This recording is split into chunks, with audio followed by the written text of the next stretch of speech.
बिस्मिल्लाहिर्रहमानिर्रहीम। आज की बात में हम बात करेंगे मौलाना रूम का सिलसिला है, मसनवी रूमी का सिलसिला है। मसनवी रूमी की अफादियत ख़ुद मौलाना साहब दफ्तर 4 में बयान करते हैं, लिखते हैं कि जिस तरह चाँद का नूर इज्साम में पड़ता है, जिस्मों पर पड़ता है, इस तरह मसनवी का असर अरवाह पर पड़ता है, यानी रूहों पर पड़ता है। यही अहमियत है कि 11वीं सदी से लेकर आज तक कहते हैं कि दुनिया का शायद ही कोई ऐसा मुल्क हो, दुनिया की शायद ही कोई ऐसी ज़बान हो जिसमें मौलाना रूम की मसनवी तर्जुमा न हुई हो। एक दो छोटे से कौल हिकमत भरे, उसके बाद हिकायत दफ्तर 4 से आपके सामने बयान करेंगे। सबसे पहला कौल बहुत खूबसूरत है। मौलाना रूम कहते हैं कि दरख्त हिलता है मगर उसकी वजूहात दो तरह की होती है। एक वजूह ये होती है कि वो बाद सबा यानी हवा से हिलता है, और दूसरा जब उस पर कुल्हाड़ी लगती है तब हिलता है। बज़ाहिर हमें तो ऐसे नज़र आता है कि दरख्त हिल रहा है मगर उसके पीछे दो वजूहात होती हैं, एक अच्छी होती है और एक नुकसानदेह होती है। कहते हैं अगर आपको ये वजूहात समझ में ना आए तो खुश दिमाग शख्स से पूछ लीजिए। यानी कहते हैं कि ज़िंदगी में जब भी मामलात आपकी समझ में ना आए तो आप ऐसे ही कोई मदद ले सकते हैं। उसके बाद दूसरी हिकमत भरी एक आयत है।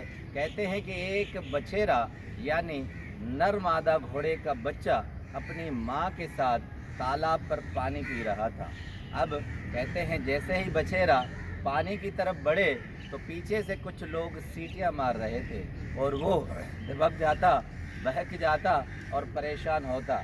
तो माँ जो बछेरे की थी वो बड़े मज़े से पानी पी रही थी मगर अपने बछेरे को देख रही थी। तो उसने मजबूर होकर उससे पूछा कि तुम क्यों पानी तसल्ली से नहीं पी रहे।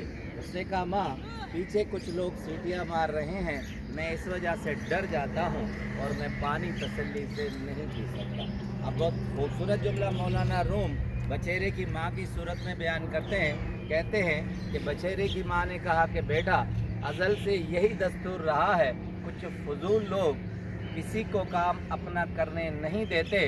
तुम तवज्जा पीछे सीटियों की तरफ मत दो, तुम तवज्जा पानी की तरफ दो तो तुम पानी पी सकोगे। यही दुनिया का मामला है कि दुनिया में बहुत से मामलात में बहुत से टांग अड़ाने वाले या आपको डिस्टर्ब करने वाले आते हैं, मगर तवज्जा आप अपने मकसद पर दें, पानी पर दें, ना कि उन फजूल लोगों की तरफ। अब आते हैं हिकमत भरी हिकायत पर। मौलाना रूम कहते हैं कि एक शख्स थे, ताजर थे, ताजर की गरज से कहीं जा रहे थे, मालो असबाब सब सामान था, वो तिजारत के घर से लेके जा रहे थे। रास्ते में डाकुओं ने रास्ता रोक लिया और उसे लूट लिया। उस शख्स ने बड़ी आह होगा की, पुकार की, बहुत उन्हें मना किया, मगर क्योंकि लूटने वाले थे वो लूट रहे थे, आखिरकार कोई वजह न बनी तो उन्होंने उस ताजर ने दोनों हाथ ऊपर उठा के अल्लाह ताला से फरियाद की कि आप ही मुझे बचा सकते हैं, मेरा मताए कुल यही है और मैं तिजारत के घर से जा रहा हूँ, अब तो मैं कंगाल हो जाऊँगा। अब बड़े मज़े की बात मौलाना रूम लिखते हैं।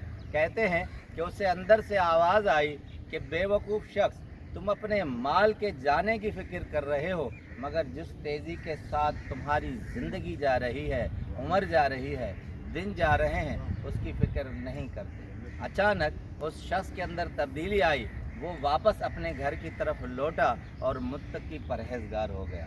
अब मज़े की बात ये कि जब भी वो इबादत में दुआ करता तो बुरे लोगों के लिए करता, ख़राब लोगों के लिए दुआ करता, अच्छे लोगों के लिए नहीं करता। एक दिन लोगों ने जमा होकर उसे कहा कि हमेशा तुम बुरे लोगों के लिए, बुरे लोगों के लिए दुआ करते हो, अच्छे लोगों के लिए नहीं करते। बुरे लोग तो दुआ के काबिल नहीं होते, उन्हें तो दुआएं नहीं दी जाती। अब जुमला मौलाना साहब कहते हैं कि उस ताजर ने कहा कि देखो, मेरे लिए अल्लाह की तरफ असबाब और रास्ता और परहेजगारी उन बुरे लोगों की वजह से आई है, इसलिए मैं उनकी तरफ दुआ का ज़्यादा तालिब हूँ जिन्होंने मुझे ये रास्ता दिखाया, वरना मैं इस तरफ नहीं आता। अब मौलाना रूम एक कौल लिखते हैं बड़ा खूबसूरत। कहते हैं जब हारपुस यानी सीहे को आप लाठी लगाएंगे तो उसकी पुश्त बहुत मजबूत और सख्त हो जाती है, इसी तरह अगर इंसान के ऊपर इस तरह सख्तियाँ आती हैं तो वो बहुत मजबूत और ताकतवर हो जाता है। दुनिया में जब तक सख्ती नहीं आएगी तो आपके अंदर क़ुव्वत और ताकत नहीं आएगी। ये जो बुरे लोग या उनकी सख्तियाँ होती हैं ये हमें मजबूत करने के लिए होती हैं। इनके अंदर अच्छा पहलू देखें, ना कि ख़राब पहलू देखें। आपका बहुत बहुत शुक्रिया।